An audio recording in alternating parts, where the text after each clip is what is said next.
Հարգելի սիրելի ժողովուրդ, ի սրտե ողջունում եմ ձեր բոլորին, զգացված եմ ջերմության համար, ընդունելության համար, մեկ անգամ ևս ավելի պարտավորված եմ, ինչ ճիշտ հասկացեք, ինչ որ ասում եմ, մի բան էլ ավել անելու ենք, ես լիարժեք շփվելով, ես արդեն ամսից ավել ժողովրդի հետ, լսելով մարդկանց խնդիրը, պրոբլեմը, լիարժեք տիրապետում եմ, քաղաքը, մարզերը, գյուղերը, աշխատողը, ստեղծողը, կառուցողը, փոքր ու միջին բիզնեսը, արվեստագետը, բժիշկը, գիտնականը, հիմնական այս անգամ մենք փոխել ենք մեթոդը ծրագիր կազմելու, լսել ենք մարդկանց, ոլորտի ներկայացուցիչներին, ինչն է իրենց խնդիրը, ինչն է պրոբլեմը։ Ժողովուրդ ջան, ես սովորական մարդ եմ, ես հողում ծնված, մեծացած, կայացած, որ այսօր մարդկանց ոչ մի բան չի հետաքրքրում, մեկը մեկին վիրավորի, ցեղ շպրտի, հայոյի, ամեն մեկը ցանկանում է, որ իր մասին մտածող լինի, իր ոլորտի մասին, հնարավորություն տրվի, որ ինքը կարողանա իր խնդիրները լուծի, իր ընտանիքը պահի, կարողանա բարիքներից օգտվի, ուրիշ ոչ մեկը բան չի ուզում։ Այսօր ժողովուրդ ջան, կուսակցությունները կապ չունեն, բոլորը հայ ենք, բոլորս ուզածը մի բան է, որ խաղաղություն լինի, տնտեսության զարգացում լինի, բարեկեցություն լինի, մարդիկ կարողանան իրանց արդար քրտինքով աշխատեն, ստեղծեն, ապրեն, ոչ մի բանի կարիք չունեմ, ոչ պաշտոնի, ոչ ճանաչման, որ անձնական, կարիք ունեմ, որ մեր երեխաները ապահով երկրում ապրեն, որ մենք իրենք ապահով երկիր փոխանցենք, բոլոր ծնողների նպատակը դա է։ Այսօր տեղյակ եմ ամեն ինչից, կազմել ենք ծրագիրը, հնարավորության դեպքում առաջին նիստին, որ նիստ հրավիրվեց, այդ ամենակարևորագույն կետերը պետք է դրվի ու միանգամից ընդունվի, որ մարդիկ զգան, մարդը իր խոսքը ասում է, իր խոսքի տերն է։ Ամբողջ Հայաստանով շրջել եմ, չկա մի տեղ, որ ասեն Ծառուկյան ասեց չարեց։ Բոլոր տեղերն էլ ջերմ ընդունելով, լսելով, ավելի պարտավորության զգալով եկել եմ։ Այսօր առաջնայինը, որ մենք լիարժեք մեր մոտ նշել ենք ծրագրի մեջ, առողջապահություն, կրթություն պետք է լինի անվճար, տրամադրում են գումարները, պետ պատվեր, 700 միլիոն, ոչ մեկը խաբար չի, ոնց է ծախսվում, արդյունավետ չի, 700 միլիոն դոլար, ոնց կարելի է օգտագործել, մարդիկ դրա բանը չզգան, ուրեմն պետք է սխալ են գործում, դա փոխվի։ Ես ասում եմ 10 մարզա, 10 վարչական շրջան, ամեն տեղ մի հիվանդանոց, որ տրամադրեն, բժիշկները քույրերը ստանում են 100,000, 120,000, թող ստանան $1000։ Ամեն հիվանդանոցում թող աշխատեն 150 բժիշկ, 150 բժիշկ կանում է 150,000, տարեկան էլ կազմում է 1,5 միլիոն, 20 դպրոց անում է 30 միլիոն, թող լինի 40 միլիոն, 100 միլիոնի սարքավորում թող առնեն, 140 միլիոն, 100 միլիոնի դեղորյակ թող առնեն, 230 միլիոն, 100 միլիոն էլ կոմունալ ծախսեր, 330, 100 միլիոն էլ չգիտեմ ինչ, 100 միլիոն էլ էլի 200 միլիոն մնում է, բայց ժողովուրդը որպես մարդ, արգող մարդ, չի գնա հիվանդանոցի դեմը կանգնի, վիզը ծռի, կընդունեն չեն ընդունի, գումարը պակաս է, տունը պետք է տանի վարձով դնի, Ժողովուրդ ջան, լուծվող խնդիր չկա, պետք է ճիշտ կառավարվի, գումարները ճիշտ նպատակին ծառայեն։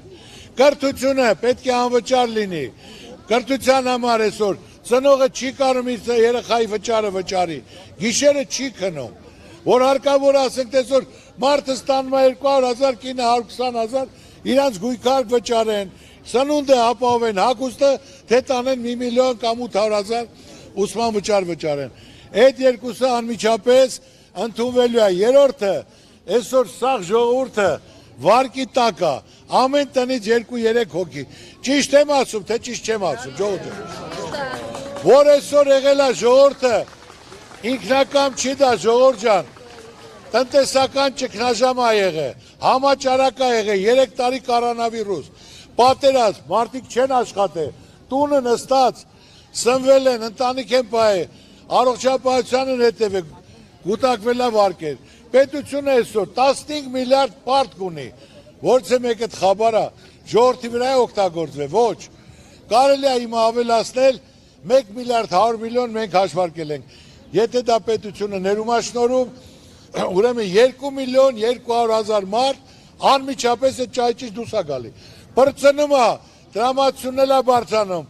նոր կյանք է սկսում, որ կարողանա իր աշխատանքով, իր աշխատավարձով, իր շահույթով իր տունը պահի, իր երեխաների պահի։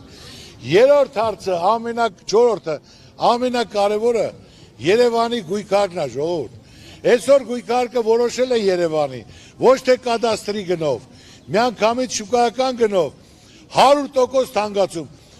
տարեկան 20% ավելանում է։ Մարդը եթե արժանապատիվ աշխատել է, դարվեստագետա, մշակույթա, գիտնականա, դասախոսա, բժիշկա, շինարարա, վարորդա, տուն է ստացել, իրա թոշակով ապրում է։ Գույքարկը չի կարող վճարել, ասում են ծախի գնա սահմանամեծ գոտի։ Դա անարդարացի է, ժողովուրդ։ Արդարացին նա է, որ այսօր օրենք ընդունենք 25 թվականից, 26-ից, ով Երևանում բնակարան առավ, գույքարկը 100% թանկ է, որ մարդը կորոշվի, առնի թե չառնի, բայց եթե չէ դու այդ ծերերին, թոշակառուներին, արժանապատիվ մարդկանց, քրտինքով ապրած, այս խորը ծերությանը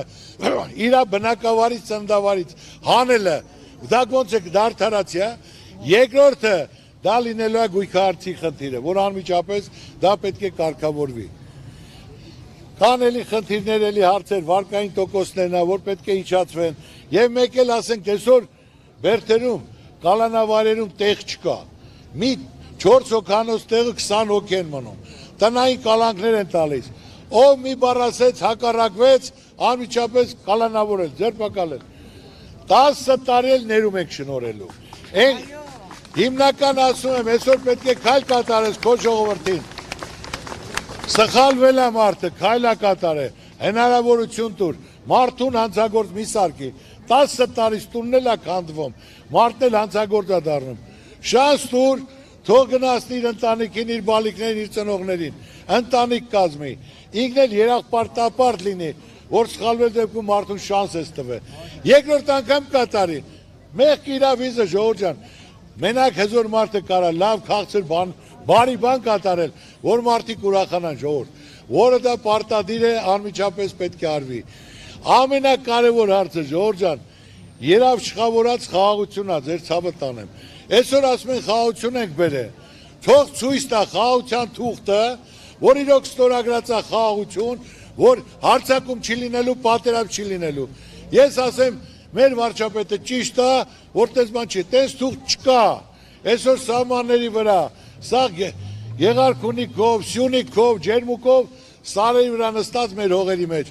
ու հիմնական թելադրում են, որ հիմնական հարցը նրանք պահանջներ են ներկայացնում, անկլավները տալ, հիմա էլ ամսի 18-ին 19-ից մեկ շաբաթը ասում եմ չեն արձագանքում, որ Նախիջևանում կայանում է Արևմտյան Ադրբեջանի վերականգնման խնդիրը, այդ անունները, որ ասենք թե մենք ունենք ինչ-որ փոխելու, ես կարամ մի բան ասեմ, ոչ մեկը չի պատասխանում, Ադրբեջանը քոչվոր ցեղ է, այս 100 տարյա պետություն ունի, բայց Հայաստանը հազարամյակների պատմություն ունի։ Մենք պետք է այդ հարցերը կարգավորենք, չլուծվող խնդիր չկա։ Հարկավոր է ճիշտ բանակցել, ճիշտ մարդկանց հետ, լավ հզոր դաշնակիցներ ունենալ, որ իրար կողքի լինել, խնդիրը կարգավորել, պատերազմի դուռը փակել եւ զբաղվել երկրի զարգացմամբ, տնտեսության բարեկեցությամբ, որ ժողովուրդն առողջ-փառող ժպիտներ դեմքերին կարող է ապրի։ Սա ես ձեզ ասում եմ մեր ծրագիրի մորմոտությունը։ Ունեմ լավ թիմ, լավ համակիրներ ունենք, որոնք համախմբվել են, օր-օրի ավելանում են։ Ու իրան ցանկությունը մեկն ասված Արուկյան, մենք պաշտոնի համար չենք եկել, մենք եկել ենք, մեզ կարևորը պետությունն է։ Ասում եմ գրենք ցուցակի մեջ մանդատի համար, պարոն Արուկյան, մանդատի համար չենք եկել, կարևորը արդյունքն է։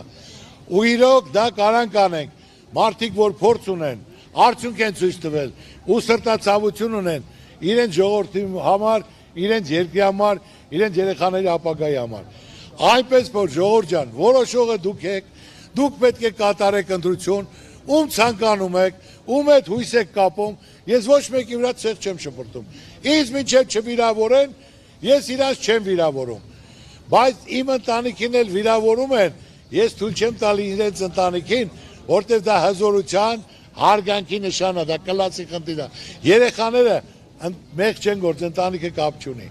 Այնպես որ սա իմ մոտեցումը։ Կտակ, կպահանջեք, ինչ ասել եմ, մի բանը լավ էլ անել եմ։ Հետևողական եմ լինելու, կազմակերպեմ, իմ ժողովրդի ցավը տանեմ։ Այնպես որ որոշողը դուք եք, ընտրողը դուք եք։ Ես էլ ձեր ծառուկյան եմ, ձեր ցավը տանեմ։ Ծառուկյան, Ծառուկյան, Ծառուկյան։